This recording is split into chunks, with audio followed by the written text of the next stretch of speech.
I am that I am, Adamus of sovereign domain. Welcome to our gathering, dear Shambra, and I have no apologies for changing the schedule. I think we talked in our last gathering that expect the unexpected. Thank you. Expect change and surprise. But actually today, there is a very valid reason. A lot going on in the world, if you haven't noticed, even if you don't read the papers anymore, even if you don't keep up on the news, you should absolutely be able to feel it. Tension, pressure, resistance, drama. Oh, and that's just your life. The rest of the world.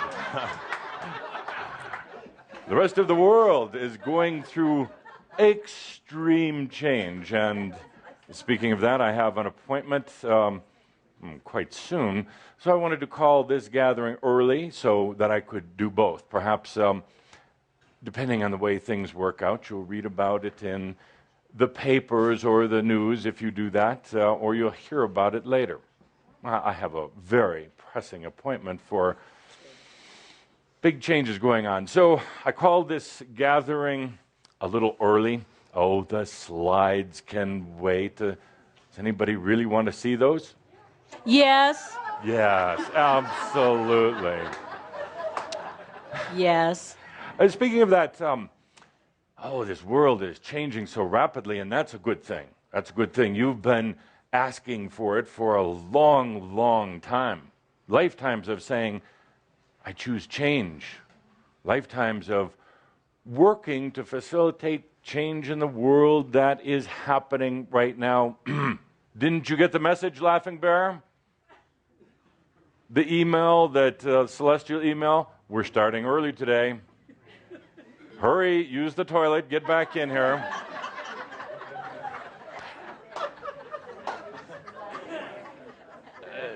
There are two very strong dynamics happening. Nice shoes. Nice shoes. If only Caldro would learn to dress like something other than an Austrian cowboy. So, two major changes going on in the world right now that are really affecting everything. One, there is a group of people, also collected together in governments, business, and places of influence and power, who believe that humans cannot take care of themselves. The average human cannot be responsible for their own thoughts or actions or deeds. They believe that humans need some sort of guidance from governments, from churches, from other things. They don't believe that humans are by nature intelligent, good, honorable people. They think that humanity is still, in its own form of dark age. They think that people left to their own will destroy this earth through war, through pollution, through corruption. Shambra, are you part of that group? No. Actually, this is going to be an interesting experience over the next few years, because this group that believes that they earnestly believe humans cannot be held responsible for themselves. They cannot be given power or money or choice or anything like that. There's this group that believes that humans have to be told what to do. They do it under the banner of God, of country, of family. And they basically don't believe, Diane, that you are God also. They believe that without laws and rules and regulations, you will destroy yourself. So they also believe that they are doing you a favor. You see, there is another group of people on earth who just don't give a damn. Thank you. I'll look to you when I need a laugh. and a group of people like you that know, that truly believe that humans are by nature good, still working through issues and karma, still attracted or addicted to drama, but given the true pure choice, given divine will in their lives, they will rise to the occasion. They may go through some chaos, they may go through some crises to get there, but ultimately they will make the decision that is best for them, and ultimately anything that's best for you is best for the world. So you have this interesting dynamic going on. There are people very passionate, particularly passionate when it comes to thinking that humans still have to be controlled, thinking that humans are going to destroy the environment, destroy the economy, destroy everything around them. They're fighting hard, fighting very hard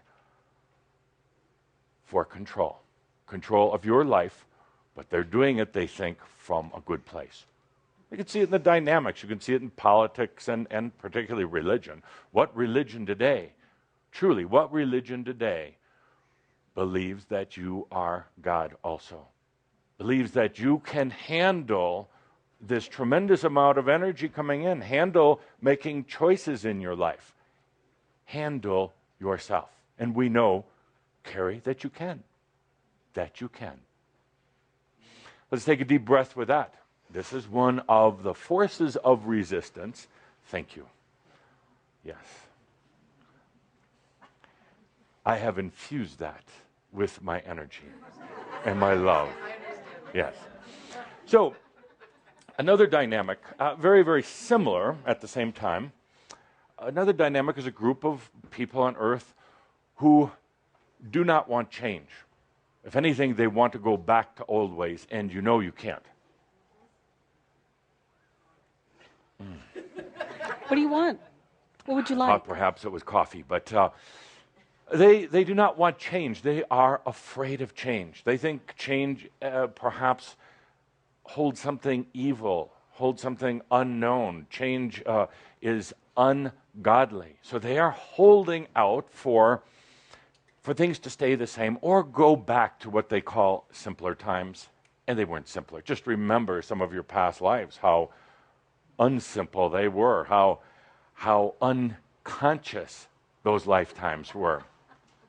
But they want to go back. They want to go back about, somewhere between 1,400 and 2,000 years. Back to the good old days.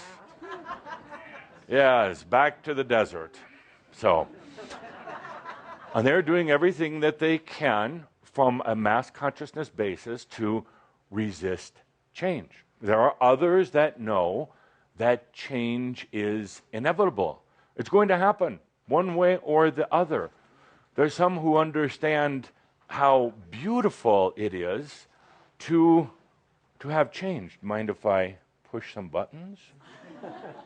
Whoa. So, amazing. So these are the dynamics that you're feeling all around you in your life.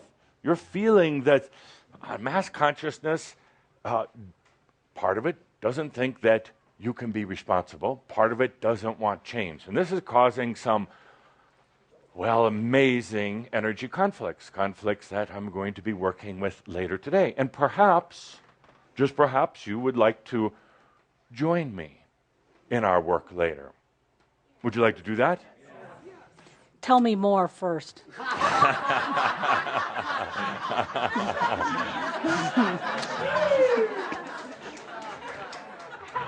I'll tell you that it is very exciting, high energy, a lot of drama, a lot of passion, a lot of duality, all mixed together, and with some intrigue and conspiracy. I'll wait for your report. You don't have to take your physical body there. Well, that's what you're really afraid of, something hurting your physical body. You're not worried about your consciousness. Well, that you know is quite flexible and very resilient. You're not worried about just coming there in spirit and hanging out and watching what happens. you not at all afraid if I say, let's go into this conflict. It will be happening later today, sometime tomorrow. Let's go there with your spirit, with your consciousness. And let's not pick sides, even though it's kind of fun to do sometimes. Let's not try to force the outcome of the situation, even though it may involve, take a deep breath, human lives and property. Let's just go there and bring new potentials. Potentials that are not being realized right now by the parties involved. You see, and that's what a true change worker, that's what true spirit does. And that's what, that's something that really spirit, the big one, the eternal one, spirit can't really do that like you can, believe it or not. Spirit is there all the time, but unlike you, spirit can't go there and bring new potentials.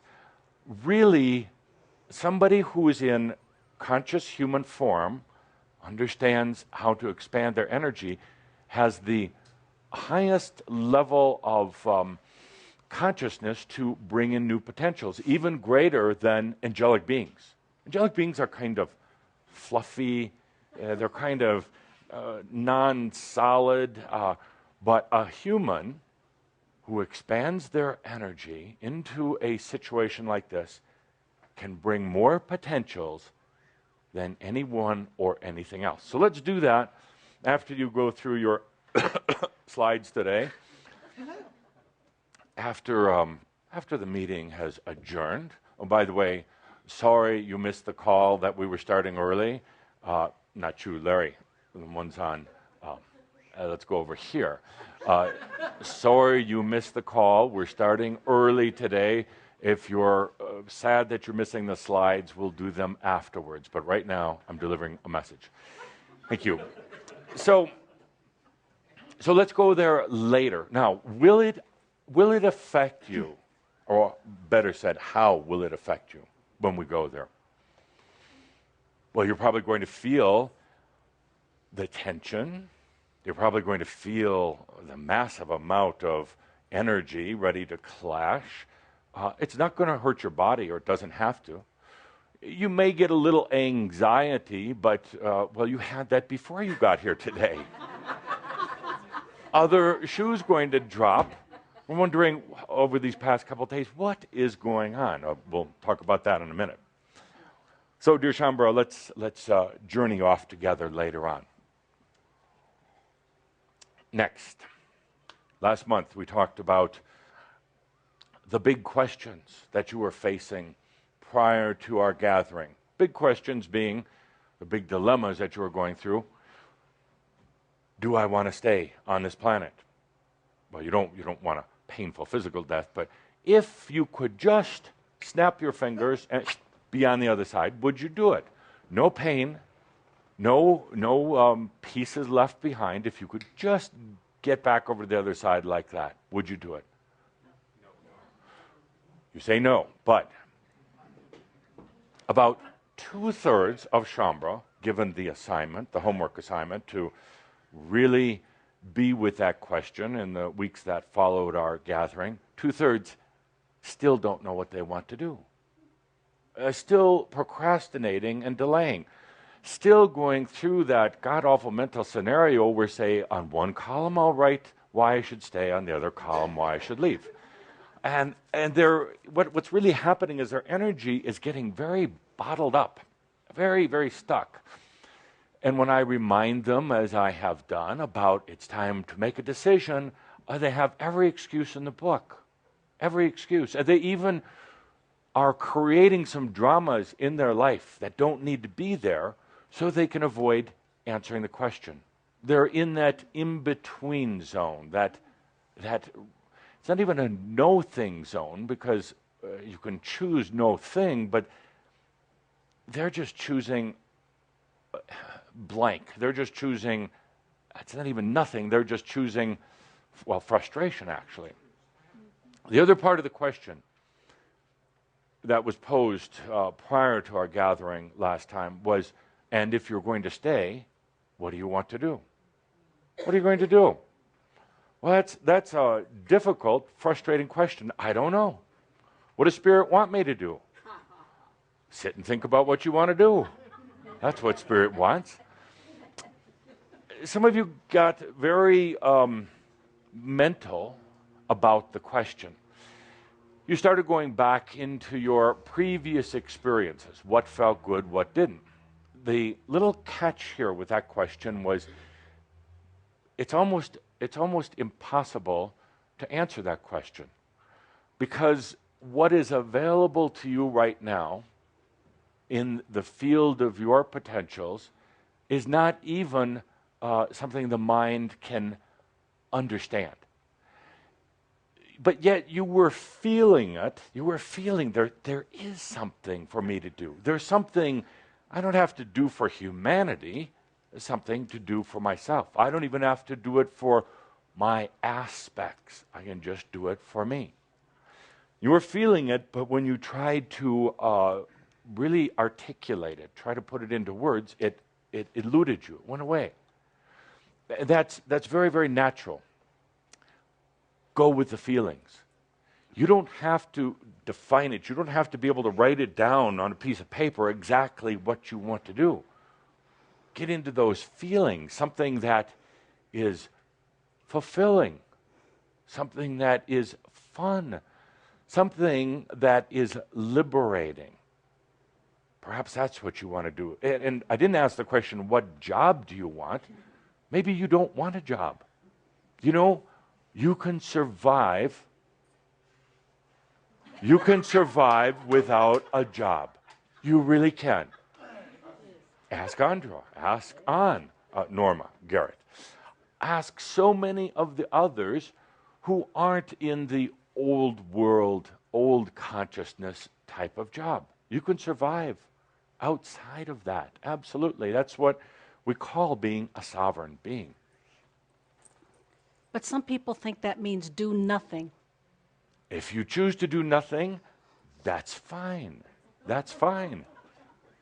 And if you stop getting mental about what you want to do and get into the feeling, suddenly you're going to realize that Spirit loves to expand. Your Spirit loves to interact. Spirit in a neutral, dull state gets very aggravated. Spirit wants to expand and express. I'll write that down. You've heard it before, perhaps, but then you choose to forget.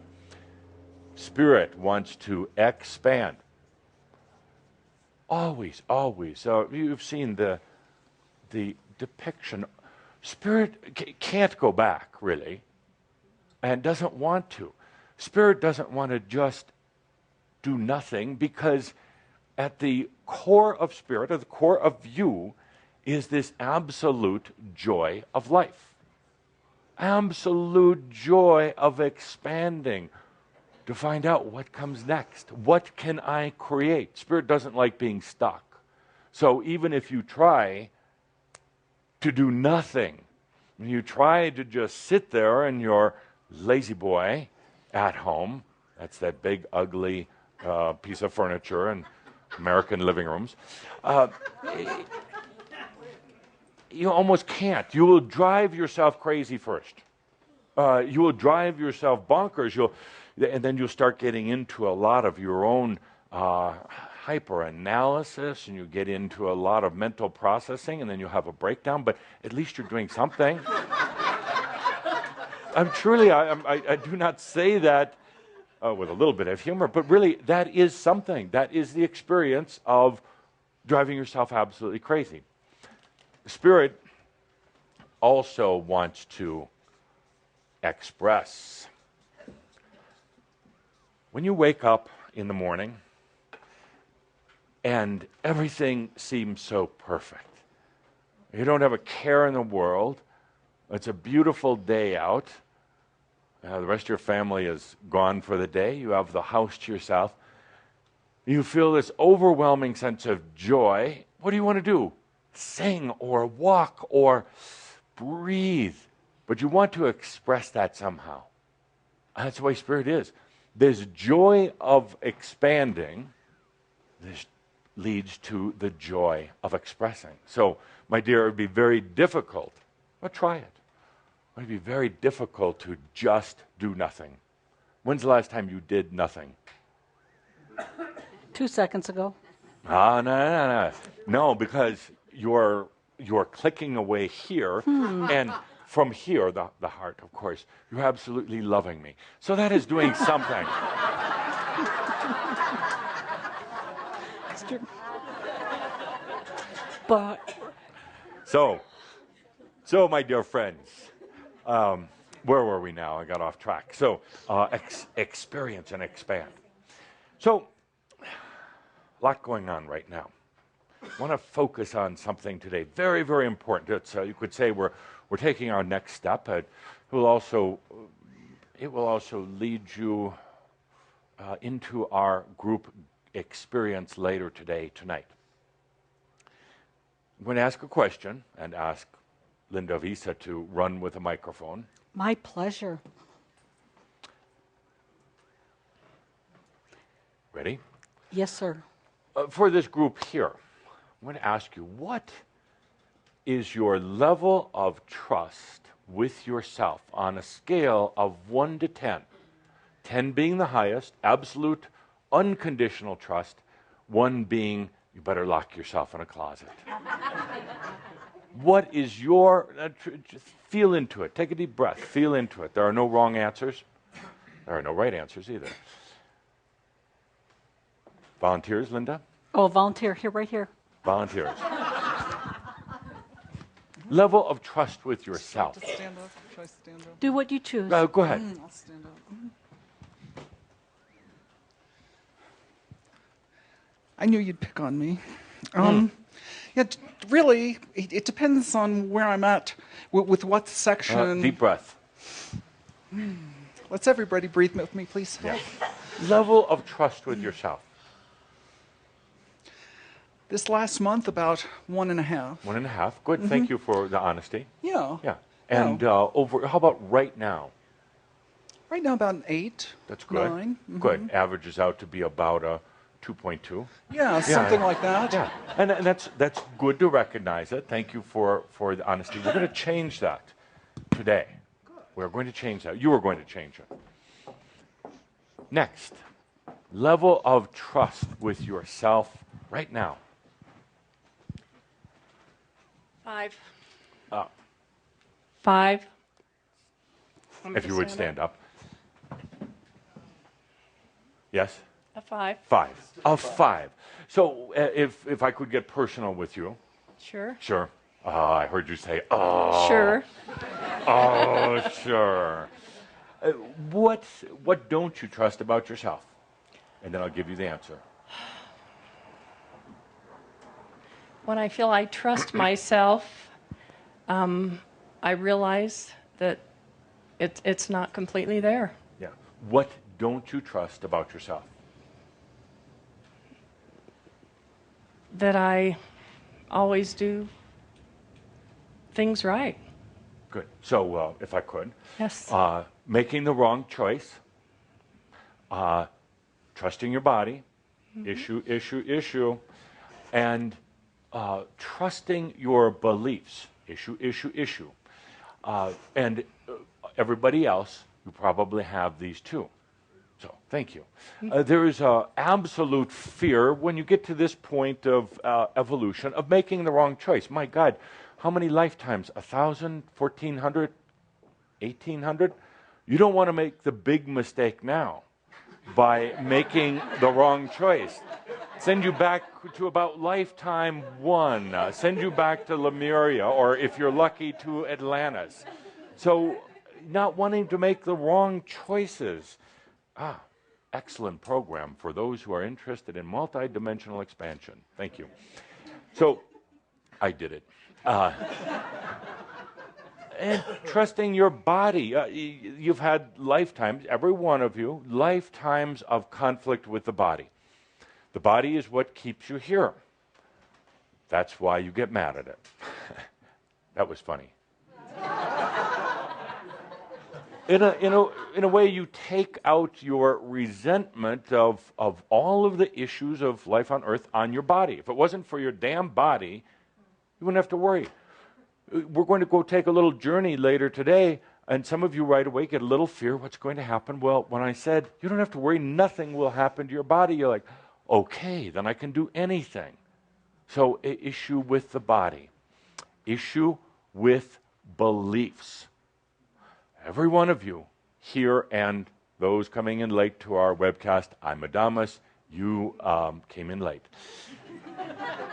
It's not Jeffrey, no. He would never look this good. Thank you.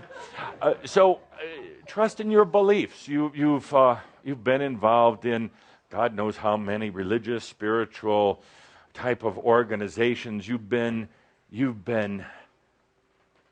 overindulged. You overindulged yourself with beliefs. And beliefs are fun. They're a tremendous amount of fun, just like acting is fun, if you understand that's what you're doing.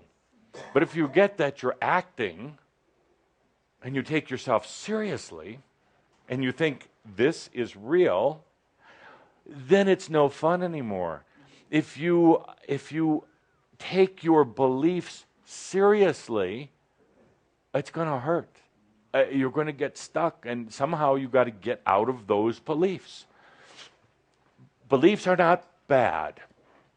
I just want to clear that up. There's nothing wrong with them as long as you understand that you created them and you can uncreate them anytime. As long as you understand that beliefs serve a temporary purpose, but don't get locked up in it.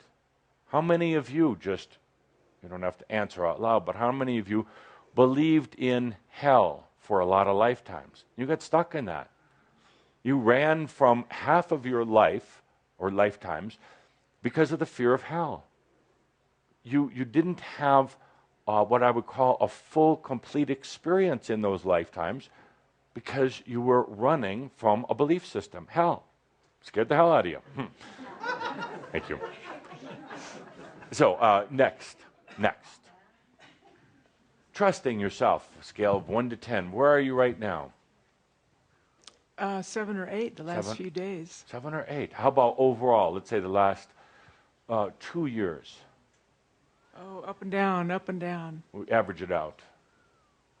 Oh, maybe 4 or 5 average. 4 or 5. Yeah. Okay.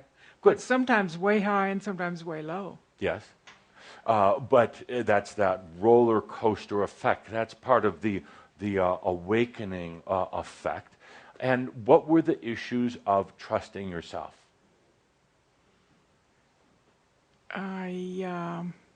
When I could hear really well inside, I trusted real well and went way up high. Not what I asked. Just take a deep breath a moment. What really caused you to go out of trust with yourself? It's so obvious. And you're thinking now, you're not feeling. Probably relying on the human. Now I'll give you the correct answer. That you're going to hurt somebody else. You have one of the sweetest, most beautiful, radiant dispositions, but you hurt some people. Not intentionally, didn't necessarily mean to, but you've hurt others. So what do?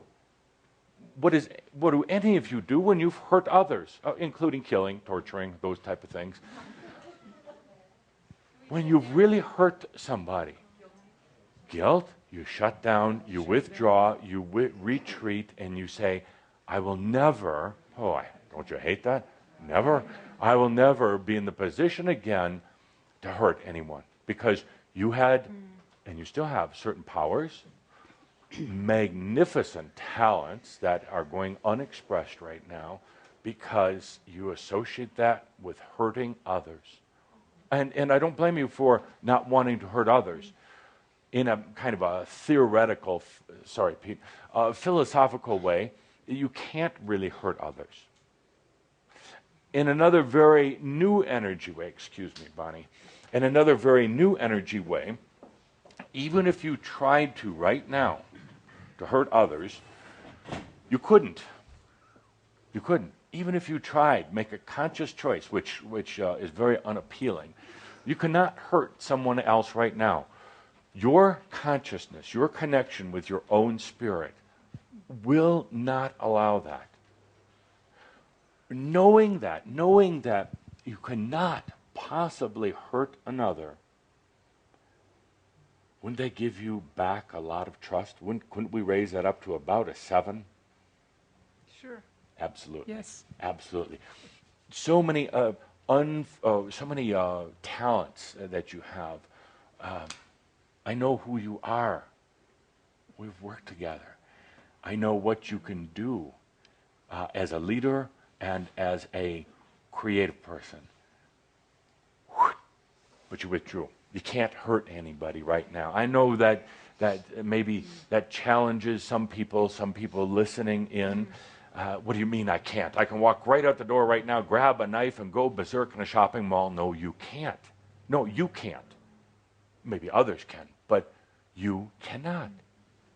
Not because of belief systems, not because you're highly moral, because you have a consciousness right now that won't allow for it. Next. Level of trust. Yes. Where are you right now? Probably 7, 8. 7, 8. That's pretty low. Compared to where you could be, compared to the joy that you can have. What's stopping you? It goes up and down depending upon how confident I am. Yes. And so I'm open to hearing any calibration, any other input when I'm not certain. So what's keeping you from a 10? It's so obvious. Everybody knows. The microphone.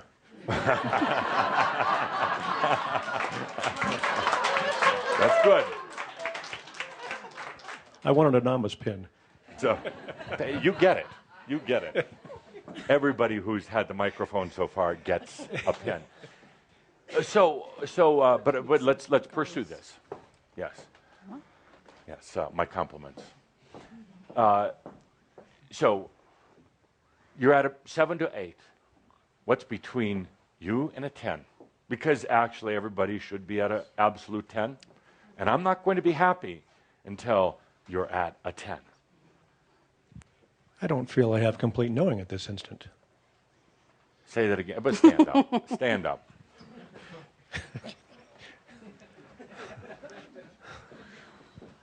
Go ahead. Go ahead. Don't worry, I said that you wouldn't hurt another, you wouldn't pull out a knife. I will. But I want to hear what you said again. Go ahead.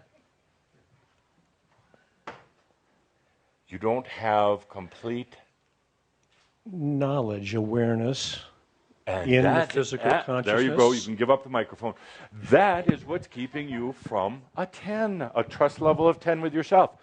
Sorry about the slap. It'll heal. You want to know it. You want to intellectualize it. You want to figure it out. And if you can't, if it doesn't process through here, if it doesn't make sense, if it doesn't compute, you're not going to do it. And that's what's keeping you. This gets me going. That leap of trust that goes beyond the mind, that goes deep into the heart and into the feeling. I don't give a damn. I don't have to know about it. I don't have to process it up here. I don't have to get mental. Damn be to analysis. I'm just going to live it. That's what's keeping you from a 10. Everything else is good. So getting out of the mind? Duh. Yeah. I mean, yes. I'm not trying to embarrass you, but absolutely getting out of the mind. Stop trying to figure it out. You do good at times. You let that mind energy go. You have an amazing mind, but what if there was something beyond the mind? What if there was something here, I'm going to address your mind on this. Mind? What if there's something even better, bigger, more intelligent, didn't need chemicals and electrical circuitry to figure things out? What if there's something that is so grand and it's already there? What do you think about that? I don't question that, but I don't have knowing access yet to the degree that I want to go beyond the 8. Should I take his prize back? No, no, no, this is good. This is good. This is good. If there was a pool of water here right now, and if I had a little bit bigger channeler body, if I picked a little bit larger channeler, I would take you, wrestle you into the water and put your head underneath.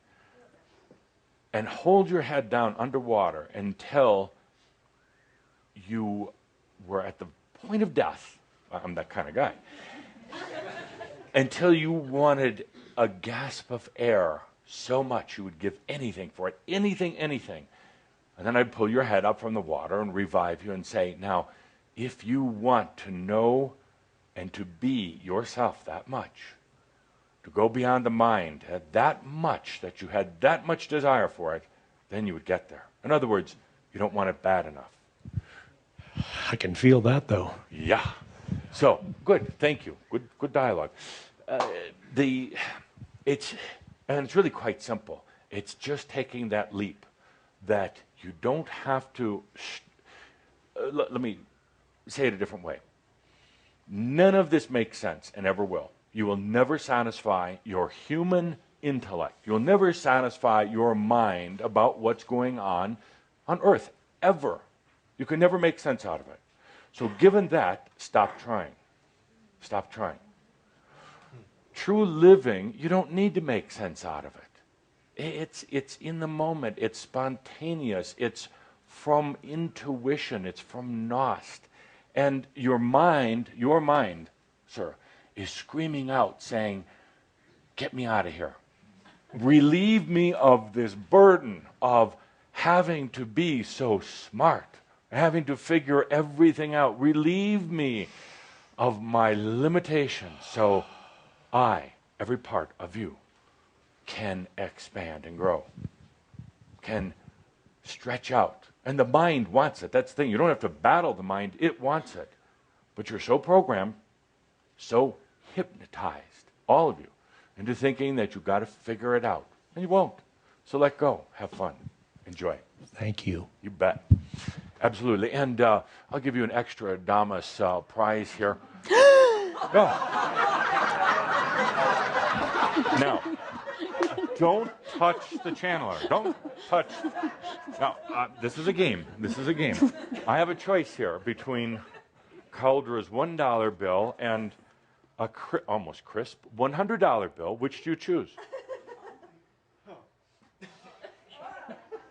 Is it that difficult? Yeah, because he knows I'm watching.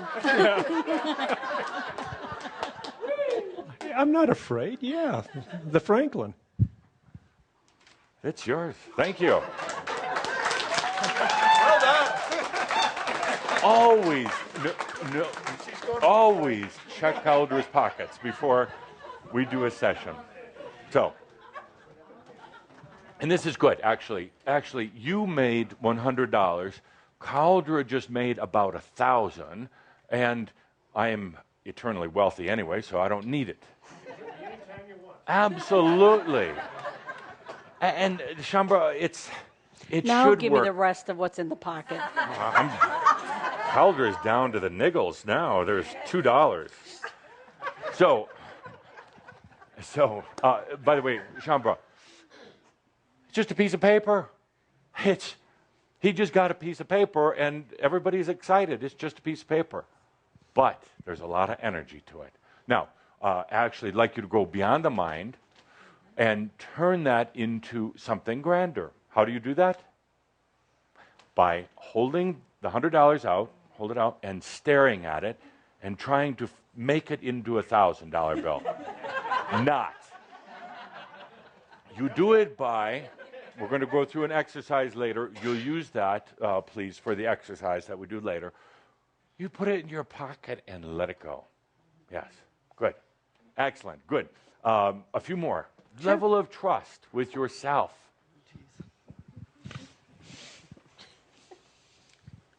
Stand up, please.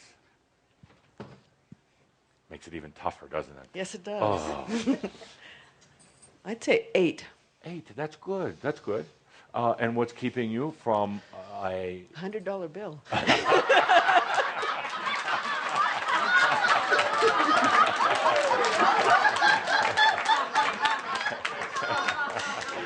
You know where it is. Yes. What's keeping you? You're getting pretty close. What's possibly keeping you? I think it's the fear of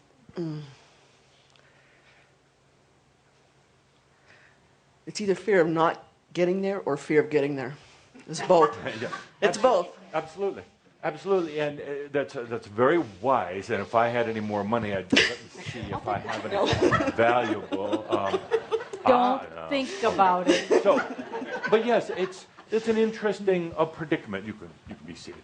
Interesting predicament. It's like you get close, you get to that 8 or particularly that 9 level, and you say, well, what if I connect the dots? What if I come to a point of complete trust in self? What happens then? Andra? Wait, I'm running the mic. I'm running. They hit that point of absolute trust. What do they then give up?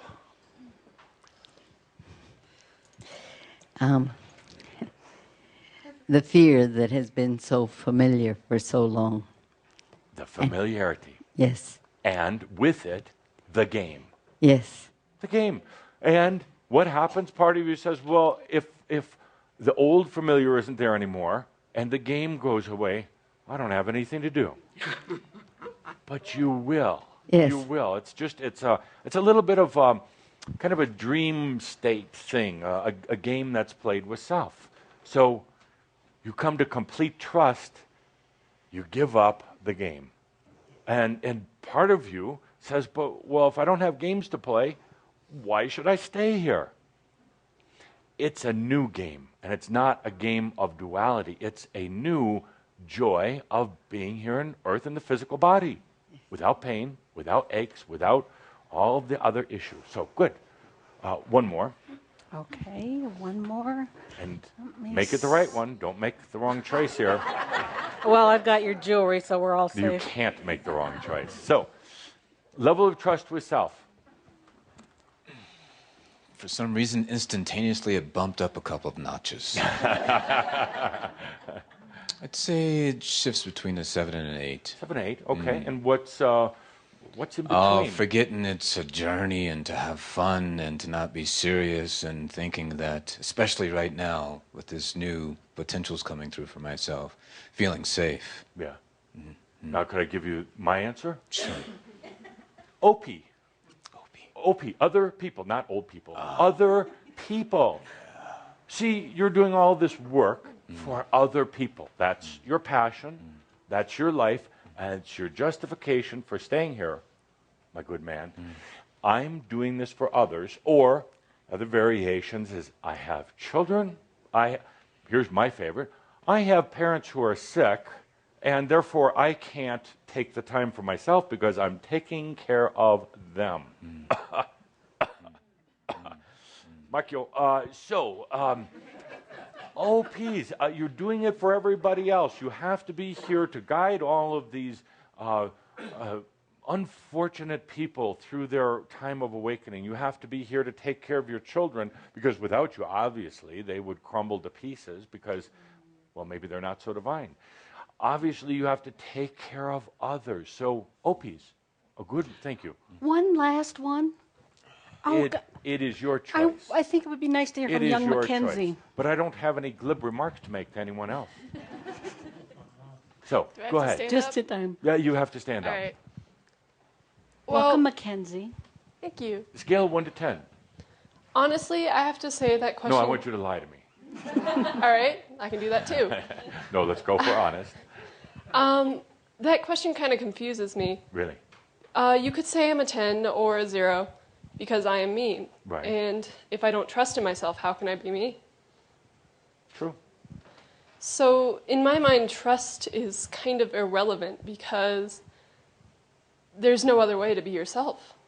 You either are yourself or Yes. you try not to be. And who do you know that is really themselves? Who Nobody's... would be your standard? Don't look in this room. I know, no. I saw the screen and she was over there and I looked over there.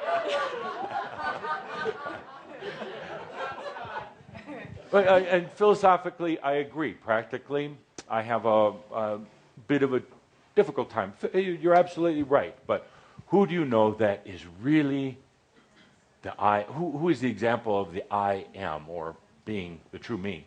No one. No one. No. Everybody follows rules. They try and fit in with society. Most of the time, they try and think of what other people will, how other people will respond to them, Yes. and what they should do for them. And in the end, it ends up with nobody being true to themselves purely because there's everything else going on. Like, my teacher was saying the other day how she learned that our generation is so just overwhelmed with all this information that's going on everywhere that it's hard to be just purely one thing. So, True. Good. yep. Thank you. Thank you. And but let me ask, just all that aside, what do you feel right now? Scale 1 to 10. I know I'm being shallow by asking this, but She's 13 and she's with a crowd of adults. Or she's 15. doing 15. amazingly I'm sorry. well. 16. 15. 15 with a crowd of adults. Now where's your level 16. of trust after this 16. bashing? Now, level of trust. I suppose you could say I'm a 10 because I am me and that's just who I am, Okay. Good. even with other stuff. Good. Excellent. Thank you. Thank you for being so bold. So, dear Shambra, we talked about it the other night on our radio program. We talked about this issue of trust. And it's very, very important to understand where you are. You don't have to assign it a number, but do you really trust yourself implicitly? Do you trust your body? Do you trust your choices? Do you trust your decisions? Do you trust spirit? Do you trust life? Do you trust living in this world right now that's filled with a lot of chaos? Do you trust absolutely being yourself without abandon? Standing up in front of a group and singing. Doing something outrageous. Do you trust that this whole part of your journey that you're in right now, called your spiritual enlightenment awakening, is real? Or is it just more junk? You see, so I bring this point up and I kind of push on it to irritate it. Where are you with trust in yourself? Because it's going to be hard to go forward, or let's say expand much more, if you don't at least understand your level of trust. Now, it's not even that you have to trust yourself 100%, but it's about understanding why you don't trust parts of yourself. Talked the other night about, well, let me give an example. Let's say that you get up tomorrow morning and you're very nauseous, very sick, sweating, perspiring, throwing up. What's the first thing you do? Run to the toilet, I hope. Second, what did I do wrong? What did I eat that was bad? Click, click, click, click through the mind, evaluating everything. Next, what is Spirit trying to tell me? Next, maybe my body is more powerful than my soul. Because look at me, I'm getting sick. Now, you deal with it. You do a lot of releasing in the toilet. Well, you're still feeling awful, and you decide to sit down at your computer and do a little work. The phone rings, and you jerk because you're not feeling so good. And when you do, you knock your computer over, smoke comes out, and it burns up. Oh, no, this is going to be one of those days, you say to yourself. Why is my energy off? What am I doing wrong? Why is this happening to me?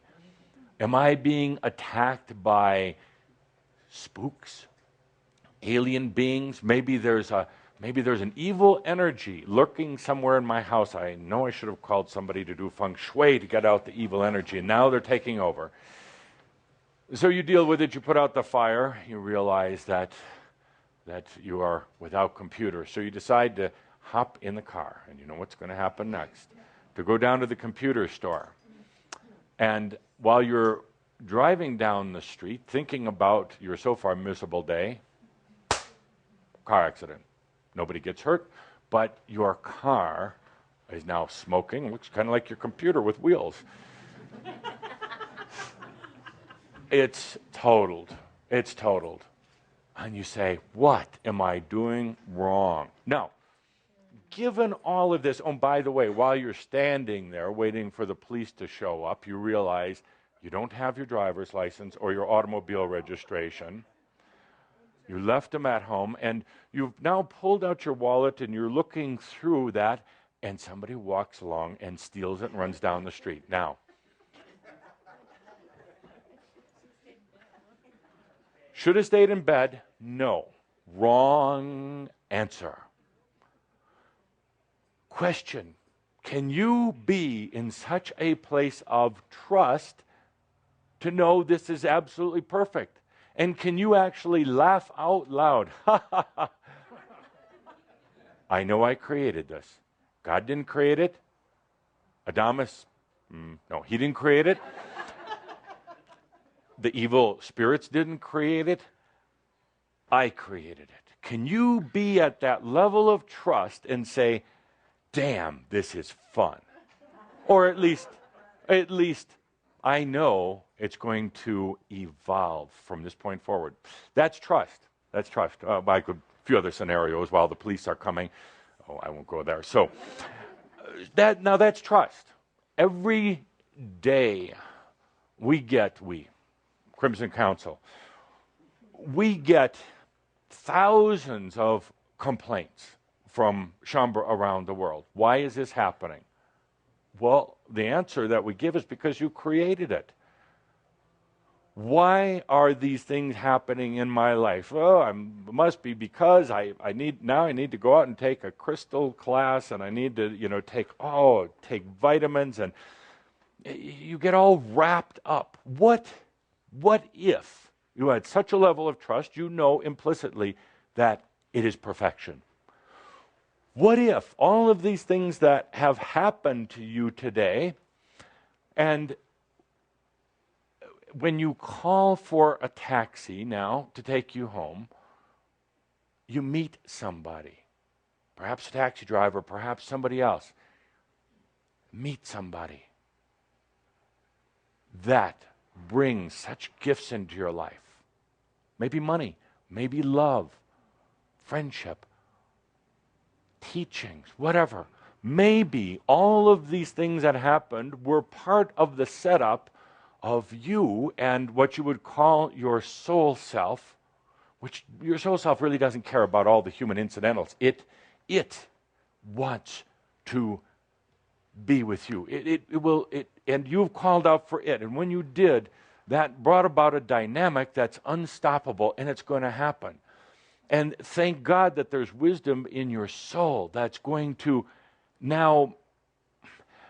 Your soul didn't create these accidents, but it was an energy between you and your divine, an energy that was put out there and brings back the manifested experiences to make this all possible, and will continue to bring those experiences in.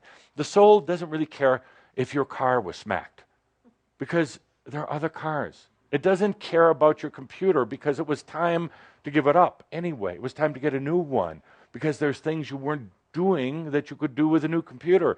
Doesn't care that you barfed out your guts in the morning because it was releasing some toxins in your body that were stuck down there for a long time.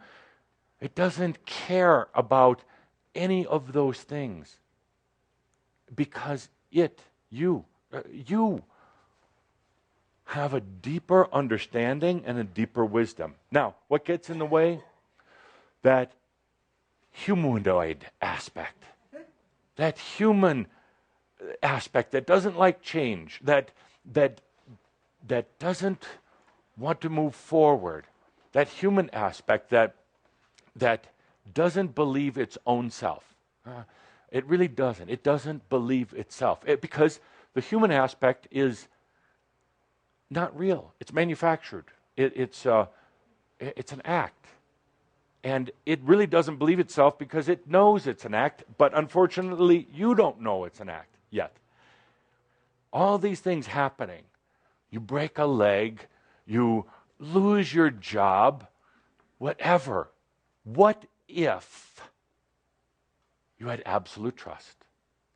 What if you had a big smile and said, my own guidance from myself is allowing these things to happen to get me off the stick or whatever it is, to move things forward, to continue to expand.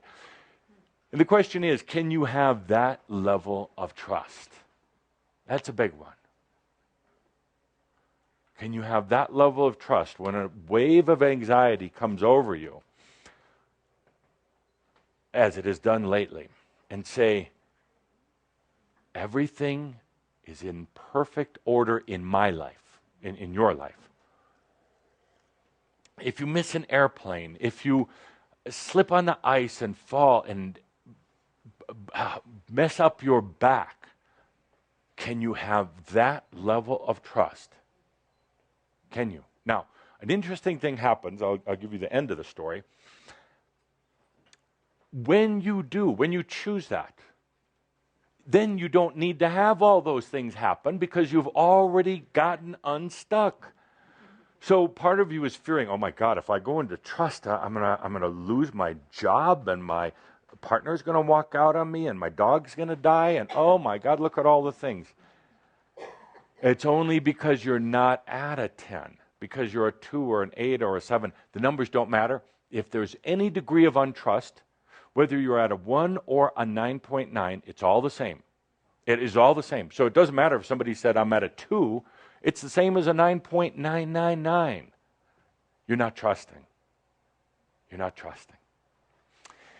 Very important point. Oh, take a deep breath. You're all getting so heady on me. Oh. What? You're like, well, how do I get in trust with myself? Make a choice and take a deep breath. That's all. And every time, here goes the clincher. In the next week or so, 10 days, week to 10 days, you will have an experience relating back to this very moment about trusting yourself. Something is going to happen, and I didn't say what. I just said something. And it's going to remind you, trigger you to our discussion that we're having here. And it'll give you an opportunity to make a very conscious choice. Do I trust myself? Or do I get into drama? Do I get into questioning? Do I get into feeling that I'm really not worthy? You have an experience. Write it down afterwards. Write just a short little story about it. It helps you ground that energy, and it could also be good for another upcoming book that we'll do together. It's kind of going to be a Zen day today. So, and thank you, Robert, for dressing. So, would you mind standing up with the shawl? Very Zen look today. The Zen monk look. Yes. There is a word, a Zenish kind of word, for absolute trust in self. AHMYO. AHMYO. Can you say it? AHMYO. And in the other realms, it's really not a word, it's a kind of a vibration. AHMYO. Kind of rolls. Let's do it. AHMYO.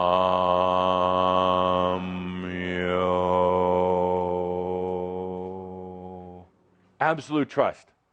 Not in the world, not in the outside world, not in other people, not in deities, entities, or anything else, not in aliens, but in yourself. AHMYO. AHMYO. I am that I am. I know whatever is happening in my life, I'm absolutely creating it for the higher good of myself. Not for punishment. Not for some, I can't swear, but not for some lesson. Not because I'm bad. I'm actually creating it for the greater good. The moment you get to that point, you unlock potentials that were previously unknown to you. The moment you can be in this place of AHMYO, absolute trust. I'm creating my own life. I don't care what the outside circumstances may look like. I'm still creating it. That's AHMYO. That's absolute, unconditional, unmental trust in self. AHMYO. When you're at that point, which you are, you just have to recognize it, then things can really start moving. Then we start to have some fun, which we'll do in just a moment. AHMYO. AHMYO is pure, absolutely pure, the purest self. The actually kind of the realization of the I am, AHMYO, where you stop doubting everything that happens, you stop trying to analyze it. Everything is created by me for whatever you want to call it, a higher good, for my own expansion, or for my joy of life. Every little thing. That level of trust in self is what all of the ascended masters aspired to, or experienced, I should say, in their final lifetimes on earth. That, AHMYO, is what you could say was the final and perhaps the most joyful step. Imagine, just for a moment, imagine, close your eyes if you choose to, but imagine what it's like to have absolute, unconditional trust in yourself.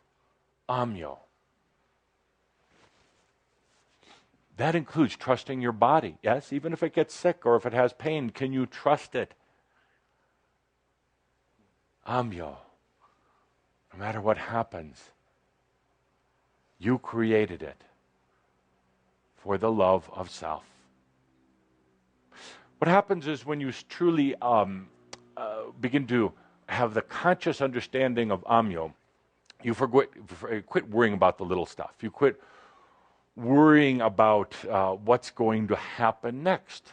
You see, because you realize what happens next is absolutely perfect. But the moment you're in the state of AHMYO, it opens up all the potentials of an illness, which is really not an illness, it's just a clear signal. It opens up the potential of things like lack of abundance that you've been focusing on, or the lack for so long. Suddenly, when you say, I created that, it expands out. It opens up the true highest potential. Then you don't have to experience all the junk in your life anymore. Then you don't bring in these, what you call bad scenarios, because there's no need for them anymore. What you would call your soul has now got your attention, and it was just asking to trust you, to trust yourself. So what would be the antithesis of AHMYO?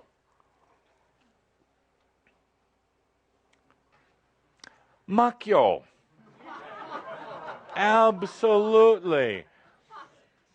Makyo. Now, for some of you who don't know what that is, I would say the word for Makyo means false, delusional, distracting, and also can I say the word? I'll have to write the word. because I've been asked not to say bullshit in front of a group.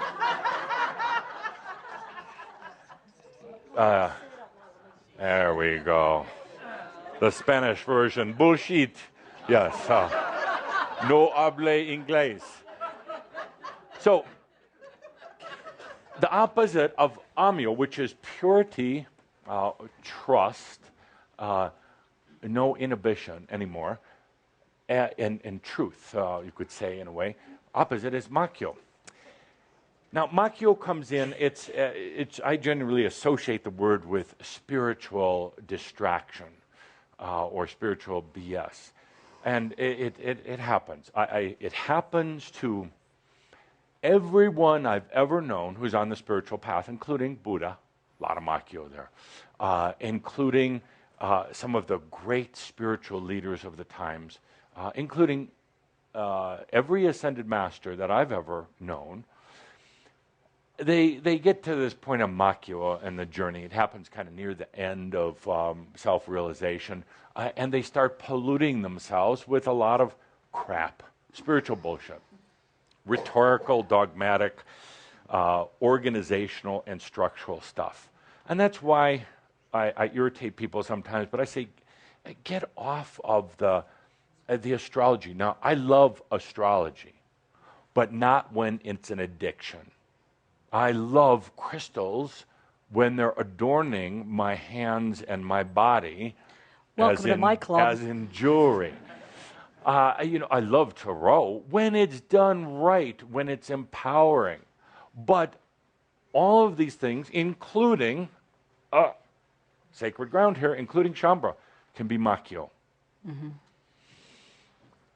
All of these things become distractions. They are false. They are put into place for a couple reasons. One, to fill a void. Because when you get to this part of the awakening process, suddenly you perceive up ahead as a big void, a big nothingness. In other words, you can't see past the release of all the human games. So it feels empty up ahead. So often you then put AHMYO in the path. You put a lot of distractions in the path to fill a void. Now, be it known that there is no void in all of creation. It can't be. In this dimension, any other dimension, there is no void. There is no void. Get rid of that belief that there are voids. There can't be, because it's creation. Can't be. So you're loading up your future or this upcoming void with a bunch of crap. A game. The AHMYO is put there oftentimes because there is a resistance to ending the game. So these are more game chips or game toys that are put there. AHMYO is also put there, all this distraction and everything else, because you don't want to face the real issue that's in front of you right now, and that's AHMYO, trust. I have seen very wise, amazing, radiant, spiritual human beings who are very, very evolved on their path, as you would say, who are ready to take that final step into what you would call the ascension status, and suddenly they go AHMYO on me. Suddenly they get into falseness at the last moment. They have to fill it with something. They're literally afraid to go to this step. 100% trust in self. They can get to 99.9. But that has been a fearful line to cross. There's always a holdout. I can trust everything about me other than, and you fill in the blank, other than the way I look, other than my intelligence, how I appear to others. It's a big trap for spiritual workers, spiritual leaders, suddenly they think they have to come off a certain way in front of others, wise, intelligent, seeping of white light and blessings and wise statements. Not at all. Not at all. Actually, the true spiritual teacher and worker gets real human because they're not afraid of it. They're not afraid of it. So, absolute trust. So now let's get to the practical part of our discussion. I don't want to take away from the time for the slides. We're more worried about the food. We'll continue to talk about AHMYO, complete trust. But in the meantime, tonight, tomorrow, when we go out on our group outing into chaos, treachery, and potential disaster, you'll have an opportunity to look at your own AHMYO. Do you trust yourself, A, that it's real? That it's real, that our group experience is going to be real? Or are we just making it up? See, you see that level that triggers that trust? What if we're just making it up? Well, it doesn't matter. Absolutely. Absolutely. If I had another 100, but you get a Damas Award just for that. It doesn't matter. Who? Beautiful lady in the back. Which one? She'll raise her hand. Oh, okay. You know, and some of you would arm wrestle me on that one. Say, it doesn't matter. What if we're just making all this up? What if this is just a brilliant distraction? And I say it actually doesn't matter. It really doesn't.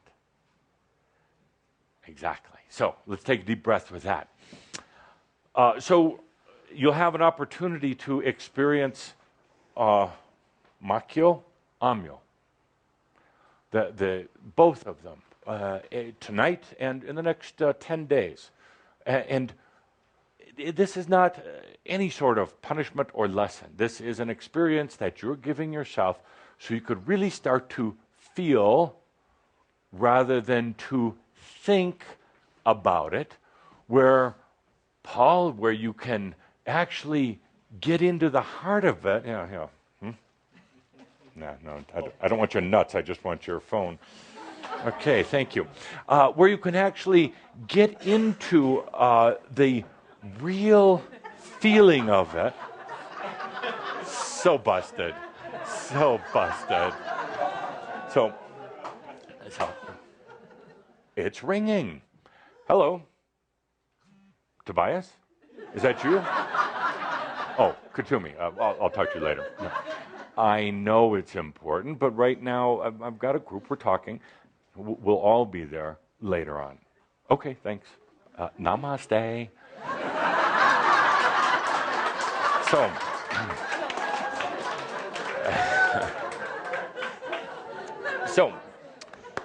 Okay, now we get into the practical application. This is where it gets fun. So, everybody have an object. Paul, the $100 will be your object. Everybody pull an object from your purse. It could be jewelry. It could be money. It could be one of those dang-founded cell phones. It could be anything. A pen, yes. Yes, something that is yours, not something that belongs to somebody else. It can be keys, it could be money. And what's yours? Your jewelry. No, but it's my jewelry. It has to be yours. Oh. It has to be something that's yours. Can't I claim it? Something. You have a nice ring on today. Okay. That beautiful ring. You want more jewelry? Yeah. Here we go. Now, we are going to start, and we'll continue to do a process of what I'm going to call infusion. I'm borrowing a little bit from Andra and An here. They do a course in soul fusion. Soul fusion.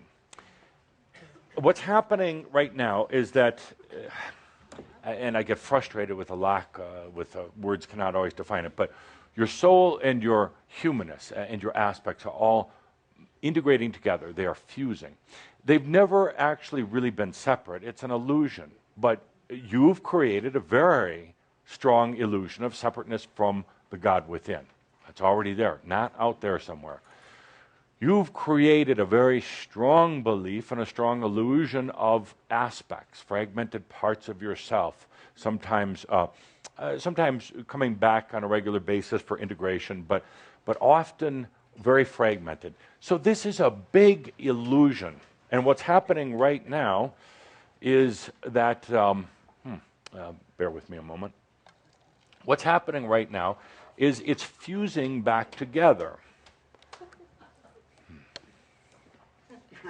Well, okay. So,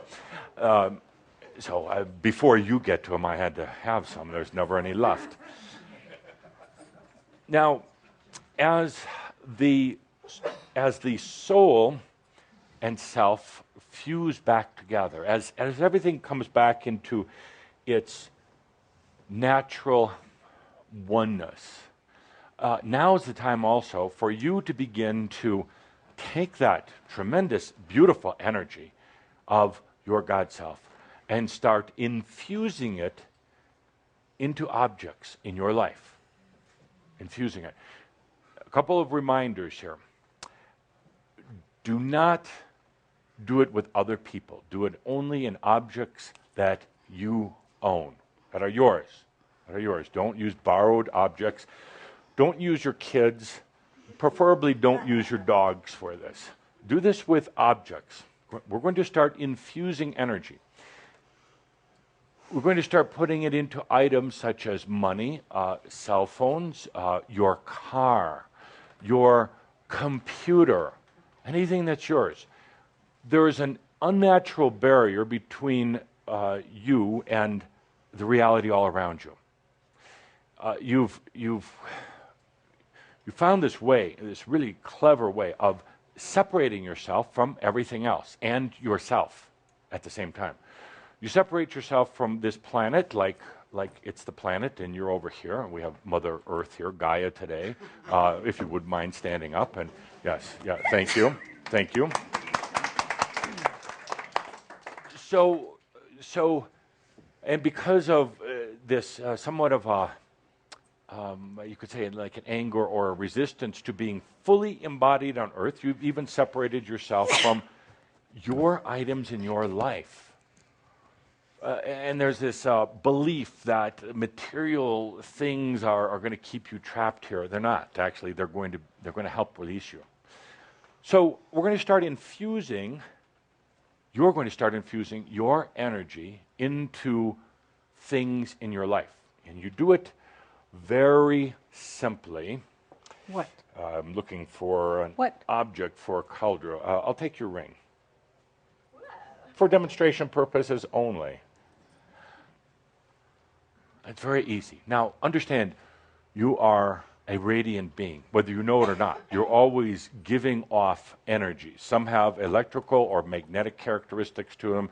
Some have what you would call more of a light, as in light characteristic. And some of them are more into this pure spiritual energy spectrum.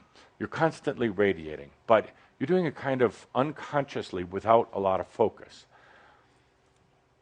You can start infusing your energy into objects without any agenda, you're not trying to make the object into something else.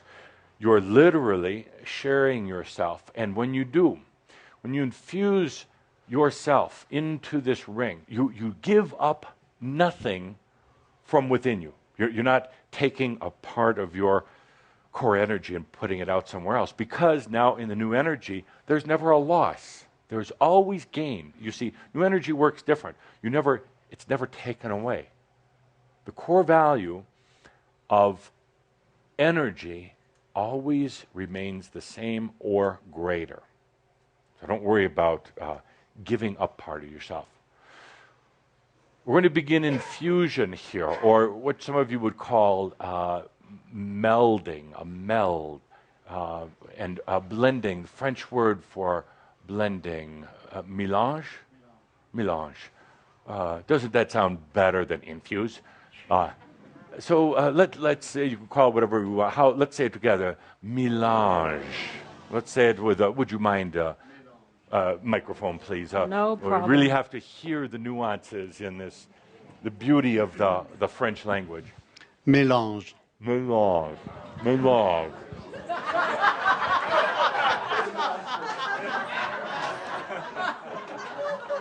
Coda can speak French better with his mouth full. Mélange. So, we're going to start infusing. And don't be confused about infusion. It's a very simple process. Why? Why? Why would we do this?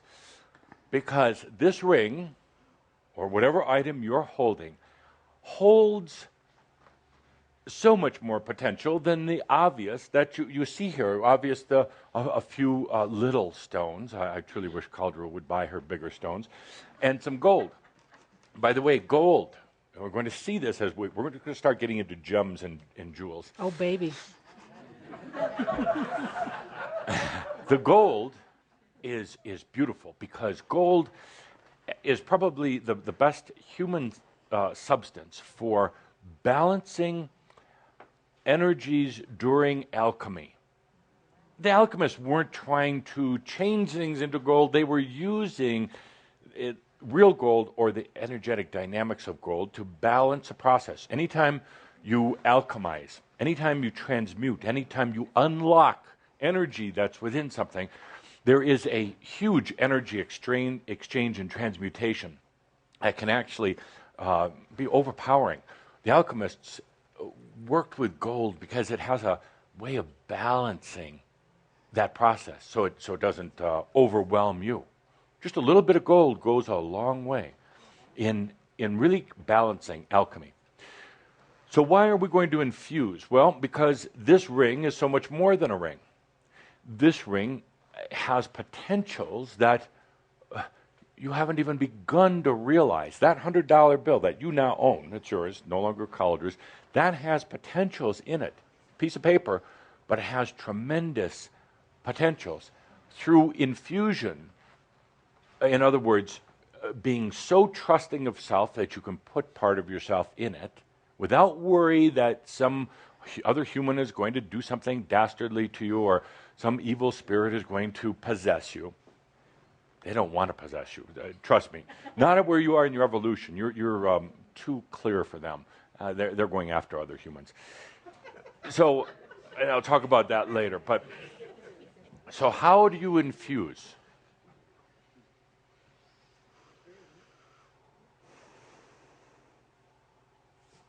Just did it. Took a deep breath. I relaxed. No agenda. Not trying to force change. There's no push. There's no resistance. I am so trusting of myself, I don't have to worry about it. And through the breath, I shared. I infused. I expanded into this object without any demands, without saying, okay, now you must turn into 5 rings of greater size, without any of that. But feeling so joyful about my life that I can share it with the physical items around me. Now, take a deep breath. Take your item. Release all expectations. Let yourself, trust yourself. AHMYO. AHMYO. And just breathe yourself into that object. If you get that little mind kick that says, what the hell are you doing? Or, I shouldn't have had garlic for lunch. Let it go. Now, you have just shared or expanded or breathed your... by the way, breathing's the easiest thing to do. There's a lot of other things, but breathing is easy. You've just shared your self, your I am, your AHMYO, with this object. This is not prana. It is not chi. This is not some universal field energy. This is you. Got it? It's not coming from somewhere else. You're not going into some pool of energy located on some other planet. this isn't that typical life force energy that flows through things. This is you. Pure. You. Now, what happens is suddenly it takes on you. You are in here now. Not trapped, but you have become a part of this. With this deep level of trust of AHMYO, you're not afraid of it. You're not afraid that, oh my God, I just put all my bad karma in here. It's your purity, it's your AHMYO. You can even sing out, AHMYO. AHMYO.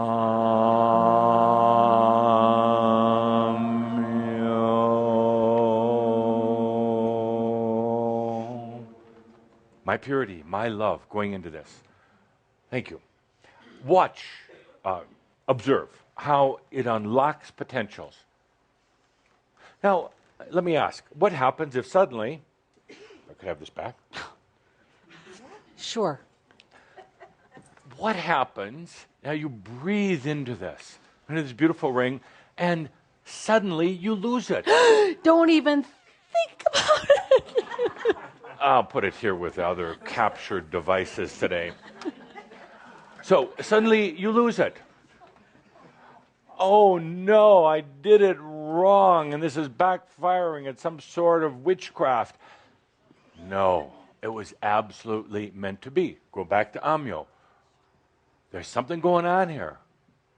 That ring isn't lost. That ring has expanded into another dimension, non-physical dimension. Is that what happened to my birthday present this year? That's exactly what happened. That's exactly what happened. You could tell the story. We were in Turkey at the bazaar, and we were looking at all the beautiful things in the bazaar, and all of a sudden Jeff, with some influence I think, saw this beautiful gold bracelet and offered to buy it for me. And it was stunningly gorgeous. It was very valuable. And I loved it and accepted it and put it on my wrist, and it disappeared on the plane to Egypt.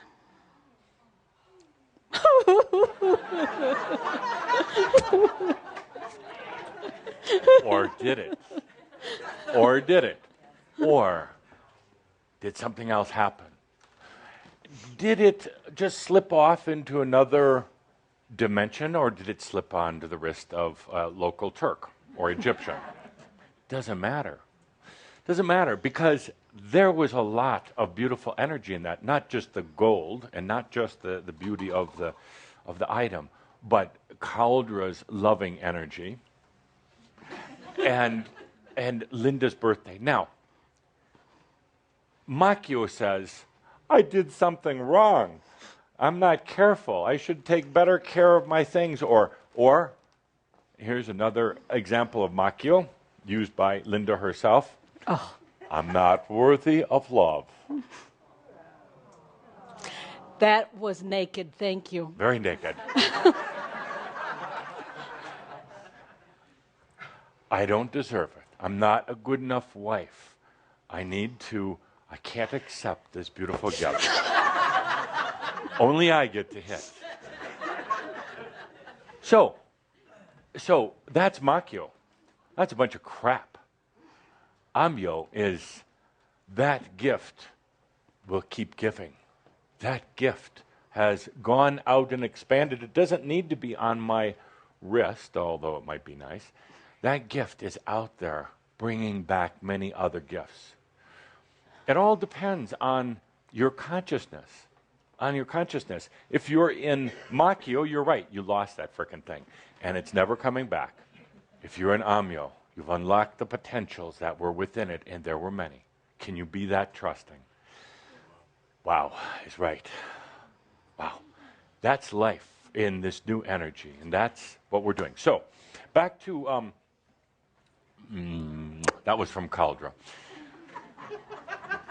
So now, infusion, let's get back to that. Blending, melding, mel.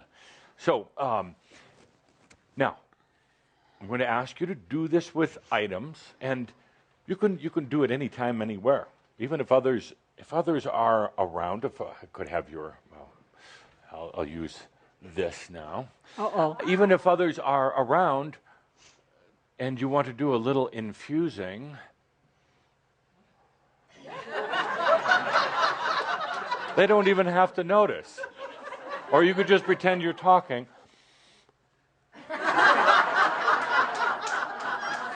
And you see, you can infuse your energy into everything. So, what are some practical well, first of all, remember, the reason you're doing it, you're sharing your I am. You're now so bold and so trusting that you can go out there and fertilize everything you own with it. Spread it out. It will bring the objects to life. It will bring them to life. Try this if you want. If you have a little figurine, a little statue at home, I know you all do, even if you're hiding it, won't tell me about it. Kuan Yin statue, Jesus statue. But please don't use Jesus on the cross, but, you know, Jesus standing there. Or just a little knick-knack thing you've gotten along the way. I don't believe there is an Adama statue out there yet, but it would be incredible. Or go buy something at the market. It doesn't even have to have any defined description. It could be a stuffed animal, a little doll or something. Start infusing. You will bring that object to life. An inanimate object, a little statue, you'll start bringing it to life.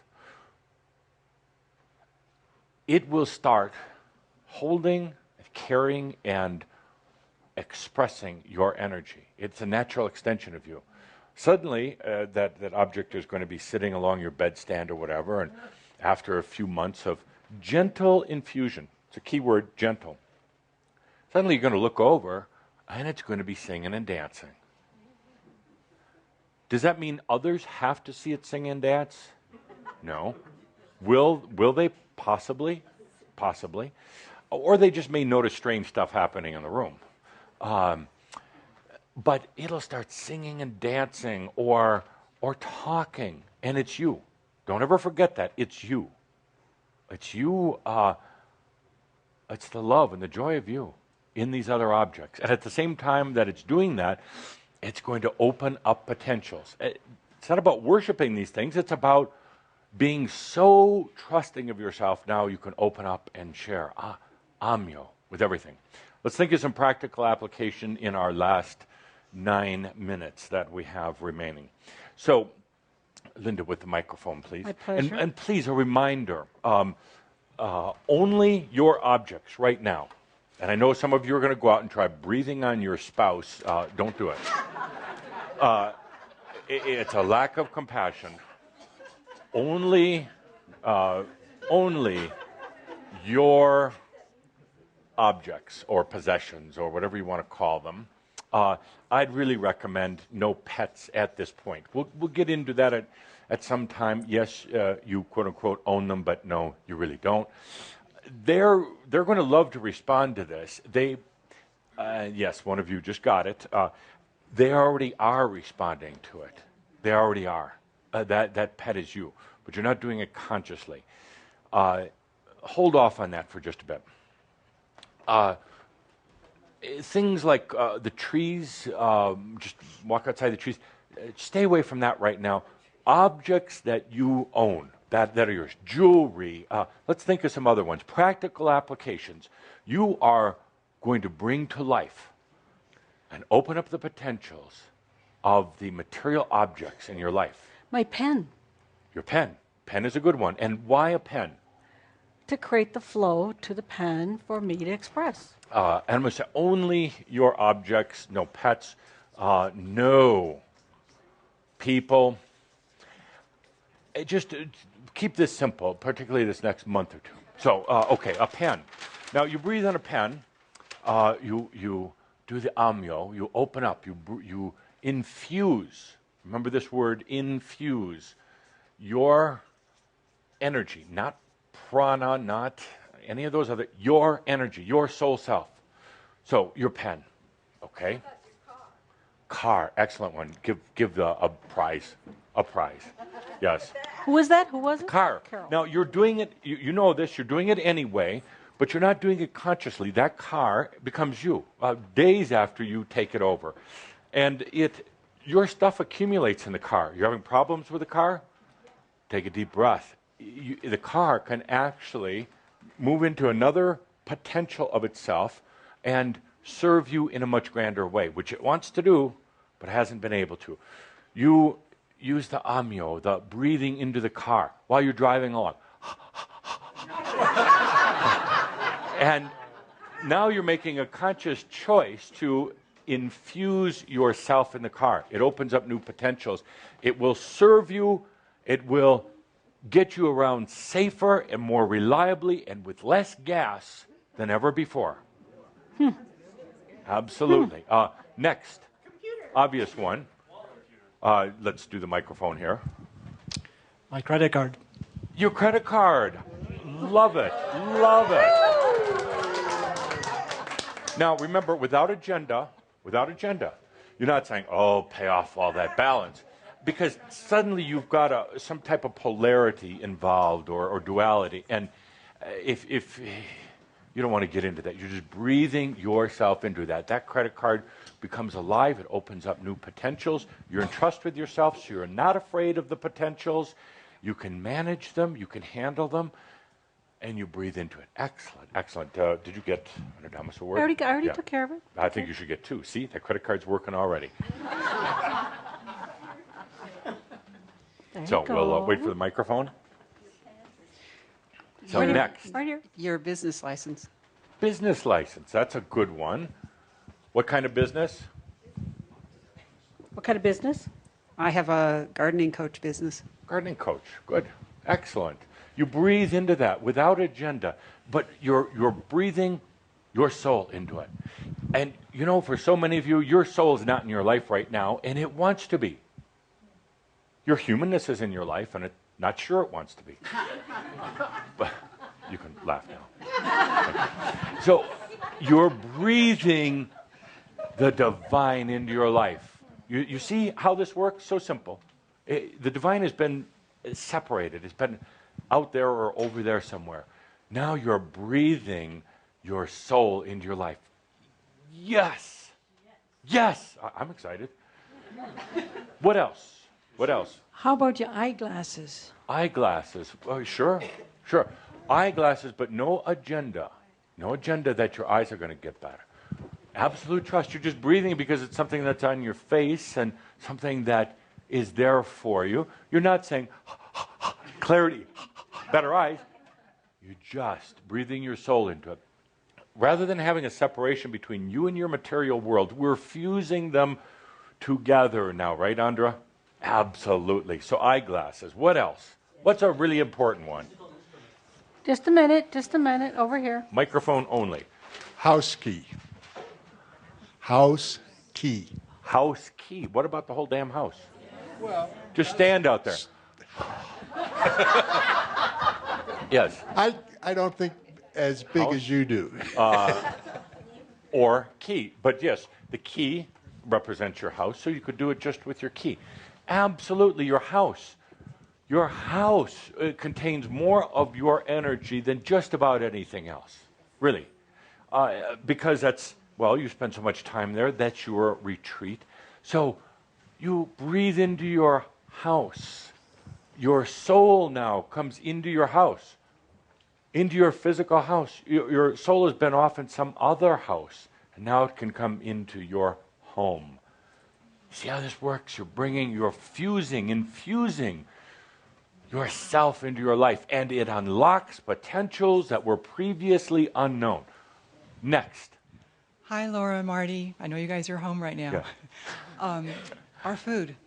Food. Food, everything you eat, absolutely. And please, don't, you're not trying to do magic on the food. You're not trying to Reiki-ize the food. Sorry? You're not even blessing it. You don't have to bless it. You're just allowing your soul to be in that food, and it unlocks potentials, whether it's pizza or organic beans, whether it is a steak or a fish, whether it is potato chips or alfalfa. It doesn't matter. And you get over this whole thing about your diets. That was a swear word. About your diets, because it doesn't matter. Your soul is now in that food. You're not dependent on that food for energy or protein or anything anymore. What you're really doing is saying, I already have it inside, and now I'm going to eat because I like to. Larry. My whole wallet. Your whole wallet. Okay, yes. That's a good one because your wallet is very symbolic. How's your wallet? Empty. How? Empty. Sorry. Empty. You got 100? Yeah. Is it is it heavy or light?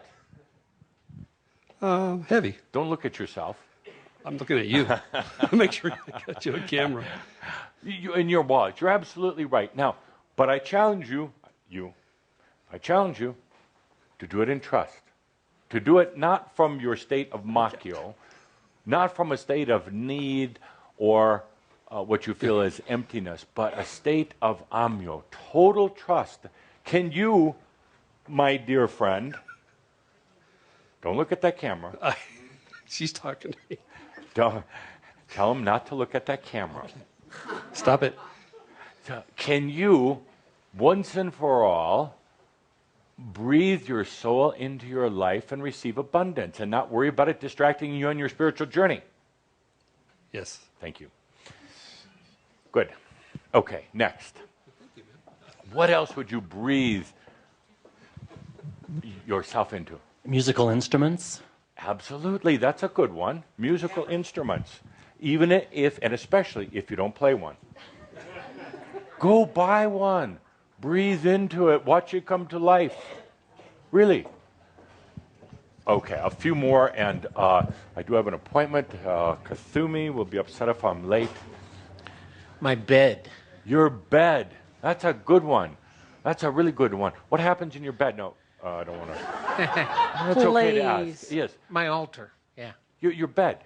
Because that is your platform for dream release. Yeah. And it's not just sleeping, but can you imagine unlocking the potentials associated with your bed? Excellent. And one more.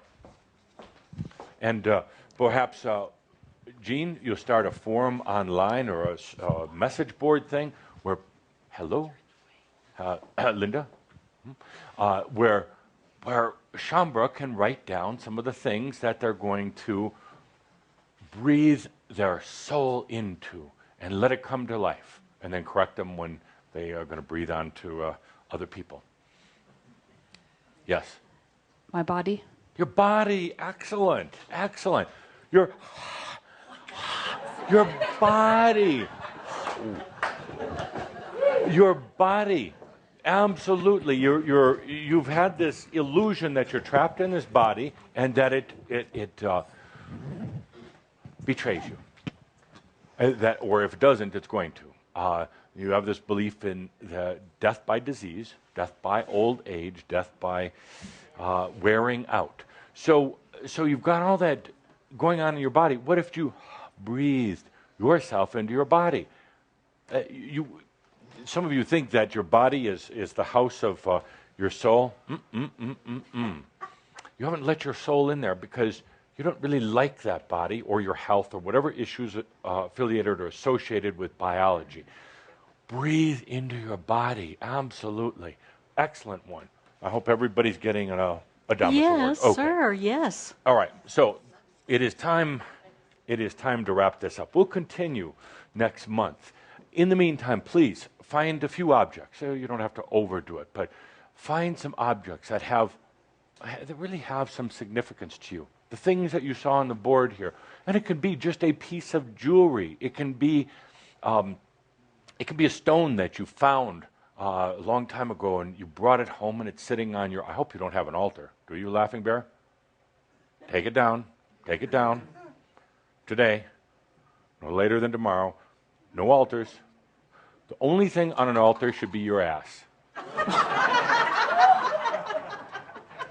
That is a true statement. That I do not want to see anything else on an altar. You should be worshiping nothing other than yourself, or a picture of you if you're afraid to put your butt up there. I dare you. take everything down and put a picture of yourself up there. I dare you. Okay. So, altar, schmalter. What? Do you think Jesus wants to be on your altar? No. Do you think Buddha wants to be on your altar? No. He wants you to be on your altar. There is not a self-respecting ascended master who wants to be worshipped. Not at all. They all have really crappy stories. I've told some of them in our gatherings. They all had the AHMYO portion of their journey, hung on a cross, starved to death, whatever it was. They do not want you worshiping them because you know why? They don't want you to go on the same path that they went on. No more than you want the newly awakening to follow the same exact path you went on. Do you want them worshiping you for what you went through in your life? Absolutely, maybe not.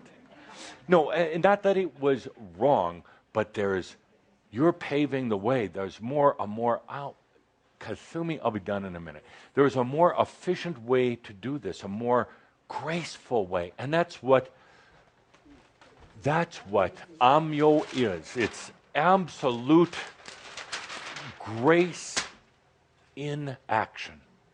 Absolute grace. They don't want to be on your altar. Get them off. And Gaia doesn't want to be on your altar. She's leaving, as you know. They don't want to be there. Crystals, they lost their energy a long time ago.